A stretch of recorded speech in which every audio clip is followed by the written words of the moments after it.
Welcome back to my channel master in commerce academy. हम पढ़ रहे हैं इन्वेंट्री मैनेजमेंट के different different methods, inventory management control के। और आज हम पढ़ेंगे FSN analysis, basically fast moving, slow moving और नॉन मूविंग ऑब्जेक्ट्स की एनालिसिस पढ़ेंगे। एफएसएन बेसिकली क्या होता है? ये एक इन्वेंट्री मैनेजमेंट की टेक्निक है जो आइटम्स को उनके कंजम्पशन और सेल्स वेलोसिटी पर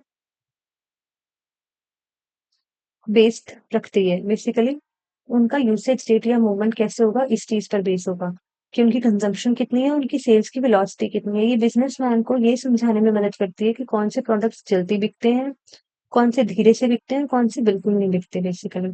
ठीक है जी।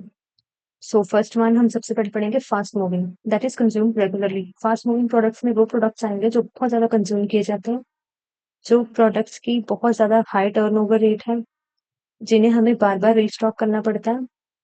सो बेसिकली ये आइटम्स जो जल्दी बिकते हैं, जिन्हें बार बार रीस्टॉक करने की आवश्यकता होती है, और आमतौर पर हाई टर्नओवर रेट वाले प्रोडक्ट्स होते हैं। ठीक है जी। इनका सही मैनेजमेंट होना बहुत ज्यादा जरूरी है ताकि स्टॉक अप ना हो।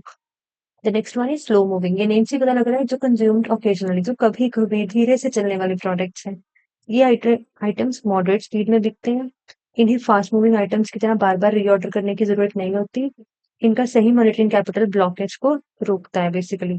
सो हमें ध्यान से ही इनमें कैपिटल को इन्वेस्ट करना है इन आइटम्स में। And then is non moving. Non moving होते हैं ये इन आइटम्स की बिक्री कम होती है या बिल्कुल भी नहीं होती बेसिकली। और ये ऐसे हो सकता है कि वेयर हाउसेज में लंबे समय तक पड़े रहें और स्टोरेज कॉस्ट को बढ़ाते रहें। हमें इन्हें डेड स्टॉक भी कहते हैं। ठीक है जी। और ध्यान रखना है हमने कि डेड स्टॉक को जल्दी से टाइमली आइडेंटिफाई कर दें सो दैट इसे लिक्विडेट करने में या कॉस्ट कम करने में मदद कर सके। अब इसके हमें की बेनिफिट्स क्या क्या है बेसिकली एफएसएन के। ये बेटर इन्वेंट्री कंट्रोल को हेल्प करता है। लाइक एफएसएन एनालिसिस कंपनीज को ये जानने में मदद करता है कि किस कैटेगरी पर हमें ज्यादा ध्यान देना चाहिए, कि मतलब किन प्रोडक्ट्स की फास्ट मूविंग है, किन प्रोडक्ट्स की ज्यादा डिमांड है। सो उन्हीं प्रोडक्ट्स को हमें ज्यादा ध्यान देकर इन्वेंट्री को कंट्रोल करना चाहिए बेहतर तरीके से। ठीक है जी। And then next is reduced cost. इसमें क्या होता है, ये स्टोरेज कॉस्ट को कम करने में मदद करता है, क्योंकि मैनेजर्स क्या करते हैं कि जिन प्रोडक्ट्स की स्लो मूविंग होती है बेसिकली, उन प्रोडक्ट्स को पहचानने में मदद करता है और एकदम से हम उसे हटा सकते हैं, या फिर नॉन मूविंग प्रोडक्ट्स को हम एकदम से हटा सकते हैं। The next one is improved warehouse layout. इसमें क्या होता है, फास्ट मूविंग आइटम्स को वेयर हाउस की एंट्री और एग्जिट पॉइंट के पास रखा जाता है सो दैट जो पिकअप टाइम हो उनका वो कम से कम हो और एफिशिएंसी जो है वो ज्यादा हो। Next one is improved forecasting. इसमें क्या होता है कि सेल्स पैटर्न को समझने और फ्यूचर की डिमांड को मीट अप करने में मदद करता है।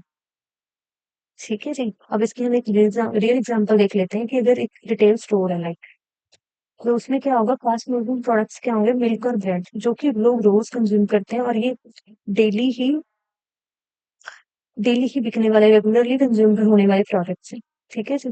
Then is slow moving which is luxury perfumes, like occasionally parties में, वेडिंग्स में, मतलब डेली वाले नहीं है, बेसिकली लग्जरी परफ्यूम्स की बात हो रही है।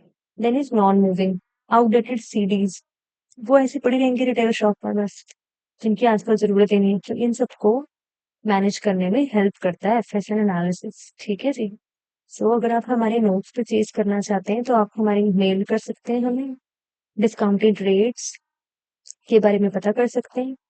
और कॉमर्स एकेडमी की तरफ से जूनियर ऑडिटर हो गया और अदर कॉमर्स रिलेटेड के बारे में मॉक टेस्ट जो है वो प्रोवाइड किए जाते हैं।